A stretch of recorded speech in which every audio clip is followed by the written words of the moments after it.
سلام خدمت عزیزانی که ما را از پرده تلفن یا پرده تلویزیون خودان تماشا می‌کنند.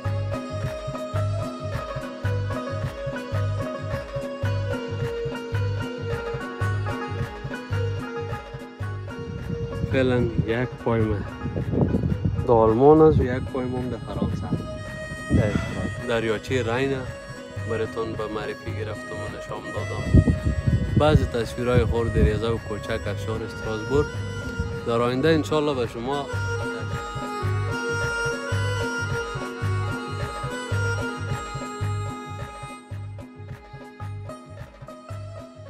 به نام خداوند بی‌نیاز.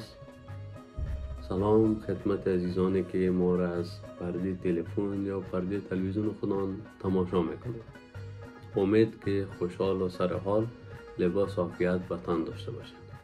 عزیزان گرامی، قبل از اینکه بریم سمت محتویای ویدیویی که ما به نشر میرسانم، لازم است من خدا به شما معرفی بگم.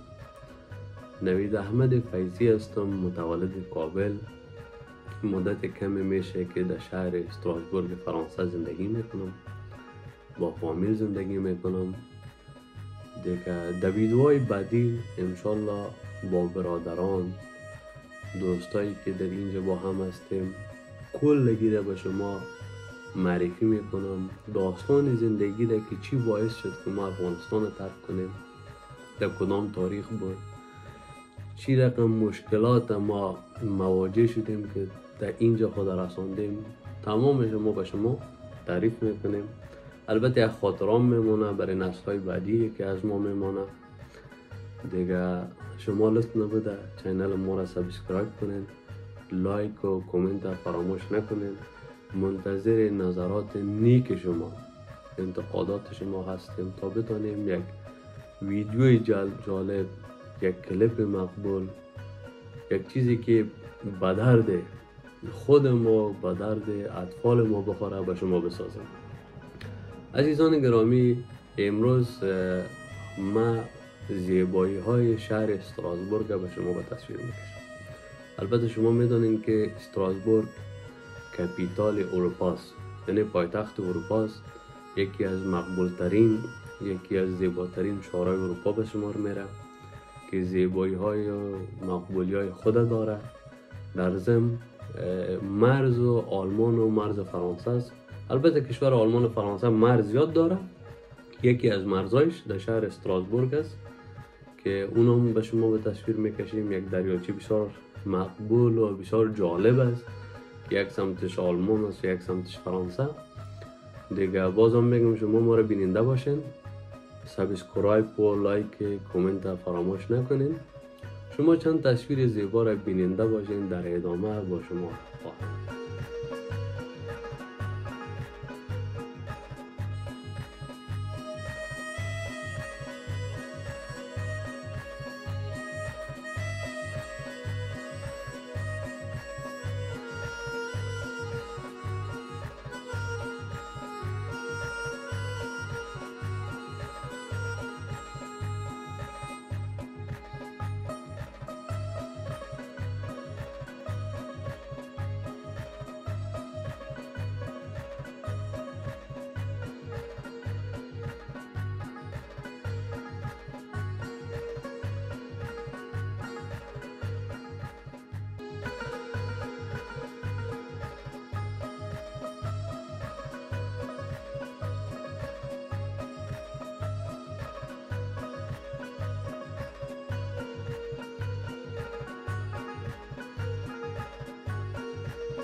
بیننده رسیدیم به آخرین استاپ شهر استراسبورگ که از اینجا میریم سمت پارک پغدغه. دیگه اون پل روبرو رو که شما تماشا میکنید پلی است که استاپ بعدی قطار در آلمان است. همین قطار میره در آلمان. دیگه ما اینجا پیاده شدیم چون راهی است که هم پیاده رو میتونه از این را بره هم قطار میره. بغلش راه موتررو هم است. دیگه حالا ما میریم در پارک پغدغه و یک پل جالب دیگه است که رو به شما به تصویر میکشیم بیننده باشیم.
خب کم کم میرسیم به نقطه مرکزی دیگه. بسیار یک جای جالب است دوستا. این سمت که میبینین فرانسه است که مربوط به استراسبورگ میشه. اون سمت آبه که میبینین آلمان است که اسمش میگن کیل. دیگه او کشتی رو که شما میبینین او کشتی سیاحتی است که نمیدونم تکتش چقدر از دور اروپا را از همینجا بارگیری میشن و دور اروپا را چکر میتونن. تکتش البته نمیفهمم که قیمتش چقدر است. حالا پیش میریم در این پل. پیشتر گفتم یک جالبیت دیگه هم است او رو برای شما نشان میدم.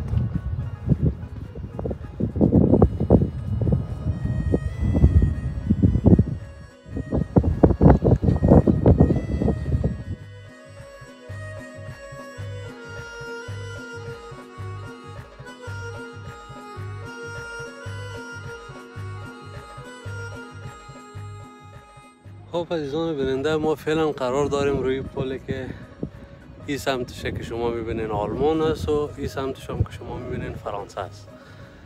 دیگه این خیلی یک پل جالب، پل پیاده رو، پل بسیار مستحکم. دیگه یک جالبیت دیگه داره که حالا برای شما نشان میدم که در اینجا دیگه از این پلی است دوستان عزیز که اینجا قلپایی است که کسایی که عاشق معشوق هستن اسم خود روی قلف میزنن.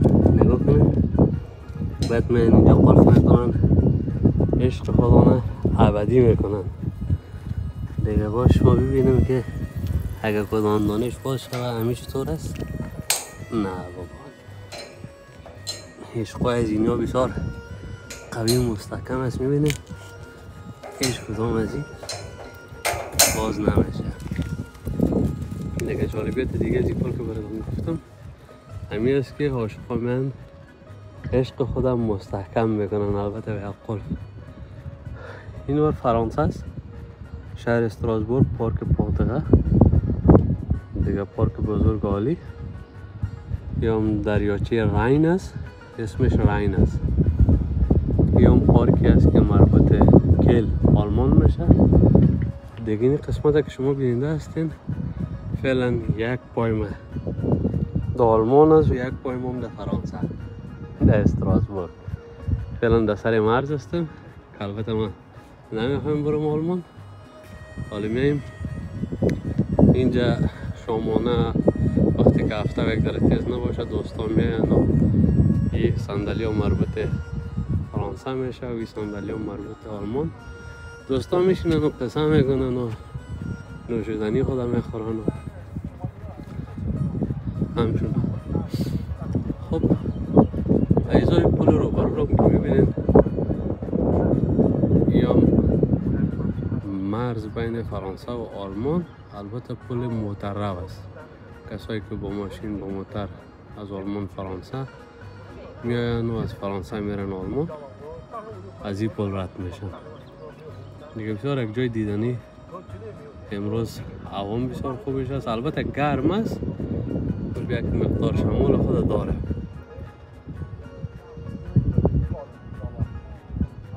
دوستان عزیز یک چیزی دیگه که بسیار جالب است برای من این آب که میبینین اولین آب است که خلاف جهت در حرکت است، به سمت بلندی در حرکت است.